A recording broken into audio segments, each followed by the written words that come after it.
मल्लिकार्जुन खड़गे और राहुल गांधी में हो गई लड़ाई, अंदर की बात भी आई बाहर। महाराष्ट्र झारखंड में चुनावी घोषणा पत्र आने से ठीक पहले कांग्रेस खुद अपने आप को कई सवालों के कटघरे में खड़ा कर चुकी है। क्या कांग्रेस जितना बजट होता है उससे ज्यादा का वादा करके वोट मांगती है? क्या कांग्रेस चुनावी राज्यों में जिन वादों की गारंटी बताती है उनकी खुद की गारंटी नहीं होती? क्या कांग्रेस ऐसे वादों पर वोट मांगती है जिन्हें पूरा करना सरल ही नहीं होता? क्या कांग्रेस की गारंटी अधूरी ही रह जाती है?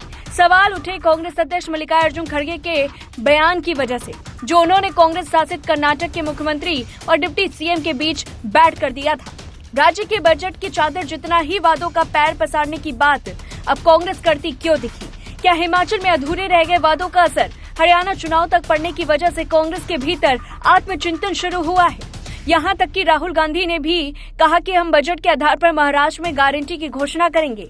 अब इसी को लेकर केंद्रीय गृह मंत्री अमित शाह ने रविवार को महाराष्ट्र के बुलडाणा जिले के मलकापुर सभा के दौरान कई चौंकाने वाले दावे किए। अमित शाह ने दावा किया कि कांग्रेस के राष्ट्रीय अध्यक्ष मल्लिकार्जुन खड़गे से कांग्रेस सांसद राहुल गांधी नाराज हो गए हैं। उन्होंने कहा कि महाविकास आघाड़ी ने बहुत सारी गारंटी देने का ऐलान किया है, लेकिन अब मल्लिकार्जुन खड़गे ने जब सच बोल दिया तो कांग्रेस सांसद राहुल गांधी बहुत ही नाराज हो गए।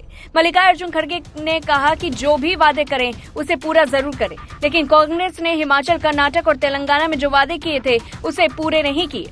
महाविकास आघाड़ी झूठी गारंटी देती है। इसी को लेकर प्रधानमंत्री नरेंद्र मोदी ने भी कांग्रेस को घेरा था। पीएम मोदी ने कहा था कि कर्नाटक में कांग्रेस पार्टी विकास करने की बजाय पार्टी की अंदरूनी राजनीति और लूट में व्यस्त है। इतना ही नहीं, वे मौजूदा योजनाओं को भी वापस लेने जा रहे हैं।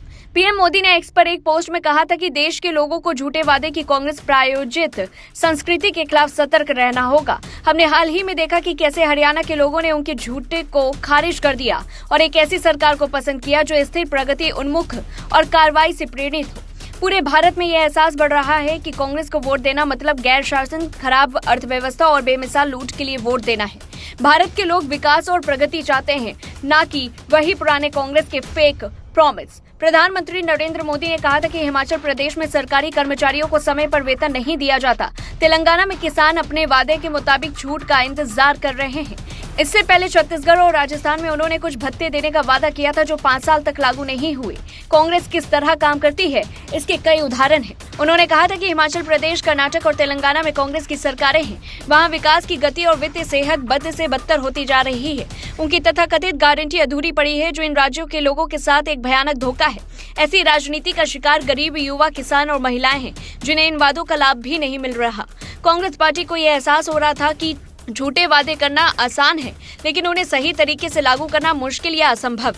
वे अभियान दर अभियान लोगों से ऐसे वादे करते हैं जिन्हें वे कभी पूरा ही नहीं कर पाएंगे। अब वे लोगों के सामने बुरी तरह बेनकाब हो गए हैं। इस पूरी रिपोर्ट को लेकर के आपकी क्या कुछ राय है, कमेंट बॉक्स में बताएं। तब तक के लिए देखते रहिए लाइव टीवी न्यूज।